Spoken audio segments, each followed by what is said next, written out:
On Pokepon Crew, I am Michael. This is my brother Ariel. We run Ted's Pokepon here in Norwood, Ohio. Pretty good week last week as far as sales go. Singles did well. We sold, actually Saturday was really good. I was off, but I heard a guy came in and bought 16 of these, so that's nice. Those were moving kind of slow, but then that picked it up. The Chinese exclusives draws them in, I guess, for that one. That's the Captain Pikachu on that one. Looking for the Captain Pikachu. The singles sales that we have going on right now, and it's in store and on the website, and I will be trying to put some more raw singles on the website this week, is 10% off of the price that it's marked. So if it's $100 card, it's $90.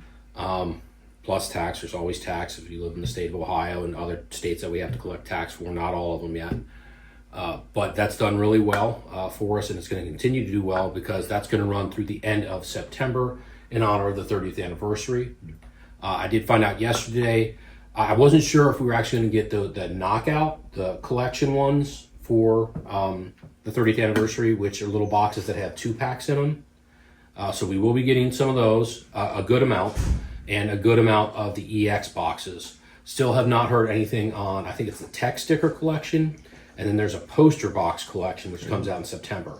Now there are like the booster bundles, and I think there's another collection that comes out in early October, so obviously we don't know anything on those. And then the UPCs, that's November, so nothing on that yet so far.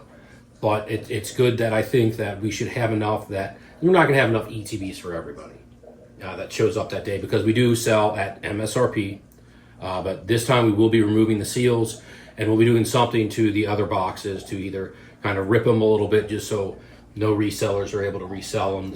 We just want collectors who want to open them, because there's plenty of other places you have to buy. You can buy them sealed if you want to wait long enough in line. It's going to be a long line that day. It's going to be a long line that day. You said we're going to have a coffee truck with cookies and donuts and stuff. Okay, But yeah, cool. That'll be out there early. All right, that's awesome. Hopefully it's a nice morning, like nice brisk fall morning, not too hot, not too rainy, as we've had a lot of around here lately. Other stuff that's been going on, more big sets coming in. We bought a huge set off a guy. It was Neo Discovery, Neo Genesis. Like all of the common stuff was first edition, so I'll be going through that, getting it priced and putting it out. Some good hollows in there. I mean, obviously not all in mint condition, but Yeah, it's vintage, so it'll fill up the case space in our vintage. moderately And, played, yeah, light played, maybe yeah. some near mint. Yeah, but more big sets coming in all the time. Just seeing more and more cards come in.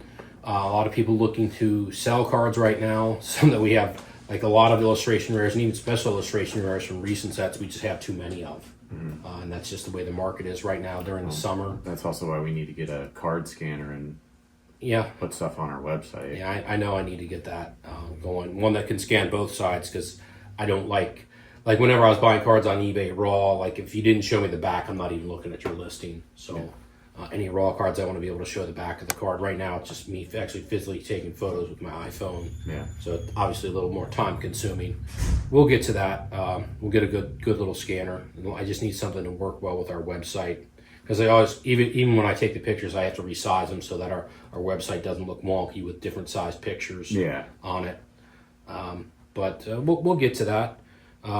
It's something people have been asking lately, and we don't have distribution for it, so we didn't even have a chance to get it, is the Pal World game. I know that's crazy hot right now.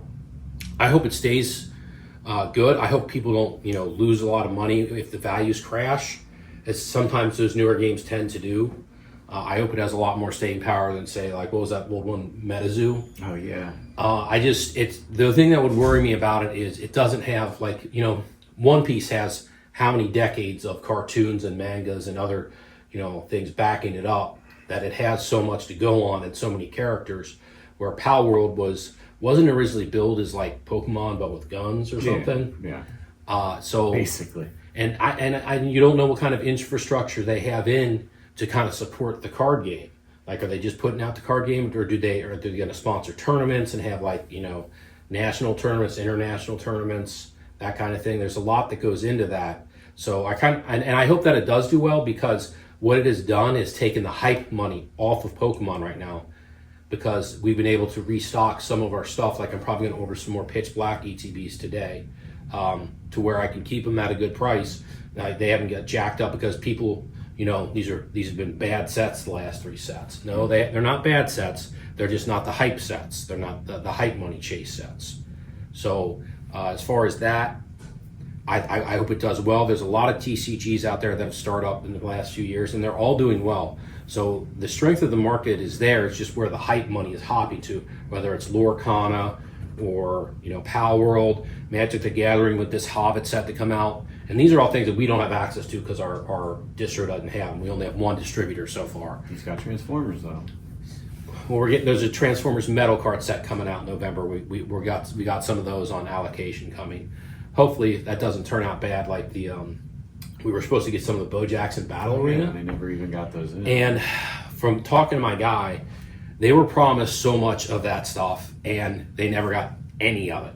Like not a bit of it. And he doesn't know if they'd ever do business with them in the future. Because of that. But apparently, I don't know. I've heard rumors that One Piece wants to really expand their supply so they can get it to other distributors. So if our distributor gets that and we can get English One Piece, I would absolutely be interested in that. Probably 4 or 5 calls a week if we have One Piece and like Japanese stuff, but we don't have English looking stuff. for English. So that would be a good one down the line for us if that came true, and that'd be good for the health of the market to have, a lot more games that people are interested in instead of all cramming it into one and jacking up the prices on everything. Now, as far as the hype money, the hype money is coming back for the 30th, so just prepare yourselves. I don't really know what our secondary prices are after the initial allocation to get like ETBs or other stuff back in. We'll see. What are like the pre-order prices right now on like TCG Player and other places? I'll put it up on the screen, but it's probably not good. Yeah. I imagine it's probably at least 200 to 250 somewhere in there. I could be wrong, but as far as the ETBs, the UPCs, I still don't want to know. We'll get that figured out. But it's been a good week. I think this is going to be a good end of the month for us with this sale. And I think we've got some tins coming in at the end of the month, but we'll see. We don't always get that stuff on time. There's 2 different types of tins. I think one might be an Ascended Heroes tin. The other's some kind of Mega Forces tin. I could be wrong on that, but I'd have to look that up. I mean, all the Ascended Heroes stuff we get in keeps selling. I tried to buy bundles. He had a lot of booster bundle cases on the list yesterday. By the time I ordered any, they were all gone. I still have Ascended Heroes tins in stock right now. Sometimes they're restocked the next day, but it's usually a higher price, so it is what it is. So I'll try and get on that today, see if we can get some booster bundles. We've got Destined Rivals ETBs in right now. And all of our sealed stuff only comes from our distro. We don't buy from the public, so that I have the confidence of knowing it's all legit stuff and not resealed, because you've seen some of those reels where people have accidentally bought resealed stuff at shows, and it's just like the seal was so good, I would not have been able to tell. Mm-hmm. So that's why we only deal with stuff from distro or Japanese from our Japanese supplier, which you're looking forward to. Was it November? End of October, end of November. So yeah, I've got it set up with her. We're gonna go around to a bunch of card shops over there in Tokyo. So hopefully she takes me to some local spots instead of just the main drags. Okay. So we're gonna have our foreign correspondent over in Japan at Pokemon card shops. And I think we're gonna shoot a video of us just opening a ton of 30th stuff. I asked her if we could set some stuff aside, so that would be fun. Now I'm just jealous. Yeah. Awesome. But other than that, I think that it's going to be, like I said, should be good end of the month for us. I'm glad that we finally got some good solid allocation numbers coming in for the 30th. Of course, not as much as you'd hoped for, but better than you feared. So we've got a good amount coming, and we'll see everybody there for that morning. But in the meantime, if you want to come in, we've got a really good selection of singles. Like I said, 10% off in-store or online on the single cards, raw or graded. So people online have been taking advantage of that. I got a couple orders to ship out this morning. Other than that, thank you very much, Poke Crew. This is where you guys